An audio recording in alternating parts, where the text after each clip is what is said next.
दर्शक बंधु जहाँकि ओडिशा रे 2024 रे बीजेपी सरकार आसिले आयुष्मान भारत योजना लागू हे। प्रधानमंत्री गरीब कल्याण योजना, प्रधानमंत्री किसान सम्मान निधि योजना, प्रधानमंत्री आवास योजना समस्त लाभार्थी माने यही आयुष्मान भारत योजना रे स्वतःप्रभूत भाव आर्थिक लाभ हिसाब से यार सुफल पाइबे।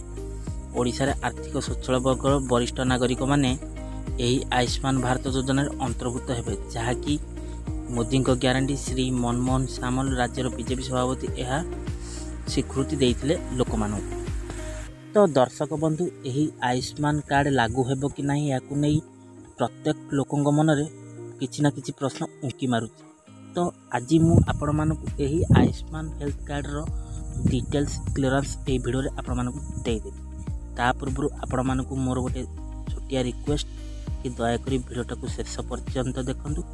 आउ एबे ही जदि प्रथम थर भिडियोटा देखुं वीडियो गोटे लाइक कर दिंतु, ता संगे संगे मनोरंजना मनी चैनल को सब्सक्राइब करी आस्ते घंटू ऑल दबाई दिंतु। एबे चलो वीडियोटा को आरंभ so let's start. Hello friends, नमस्कार, जय जगन्नाथ। मो मनुआ आपण मानकु स्वागत करुछि आजिर आउ एक नुआ दमदार वीडियो रे।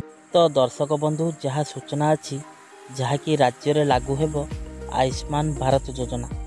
बीजेपी सरकार शपथ ग्रहण करिबा परे एही आयुष्मान योजना को लागू करिवे।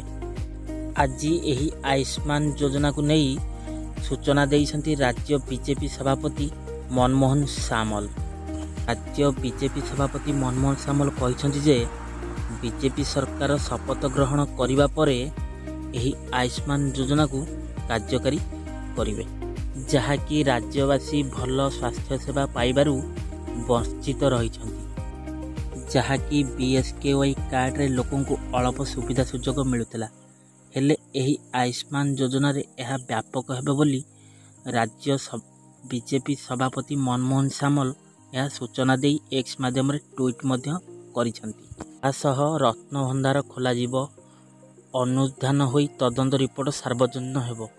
जहाँ जहाँ निर्वाचन रे प्रतिश्रुति देइथिले बीजेपी सरकार से सबु पूरण करिबो बोली दोहराइछंती मध्य एही वार्ता को, जहाँकि बीजेपी सभापति मनमोहन सामल यहाकू पुनर्बार ट्वीट करी पोस्ट करछंती एक्स माध्यम रे। देशवासी को मागणा रे चिकित्सा जोगाई देबा पई केंद्रर फ्लैगशिप योजना हेउची आयुष्मान भारत। एही योजना संपर्क रे निर्वाचन रे प्रचार बेले प्रधानमंत्री मोदी यहाकू अनाउंसमेंट करिसंती।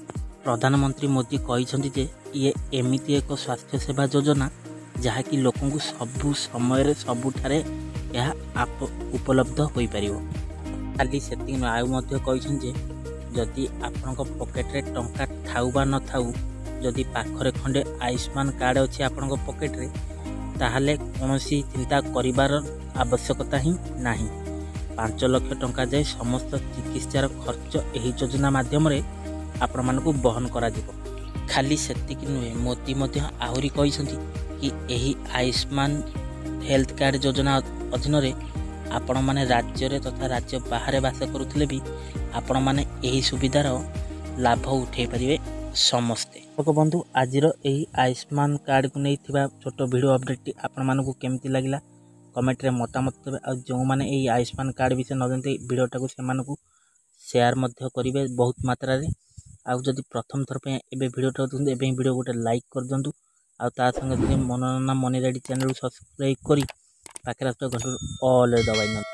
तो सांग माने आज मु आपनठो एठी विदाय नउची, पुणी देखाबा नेक्स्ट एक एपिसोड। से पर्यंत विदाय दिंतु, रहूची, नमस्कार, टेक केयर, बाय बाय, जय जगन्नाथ।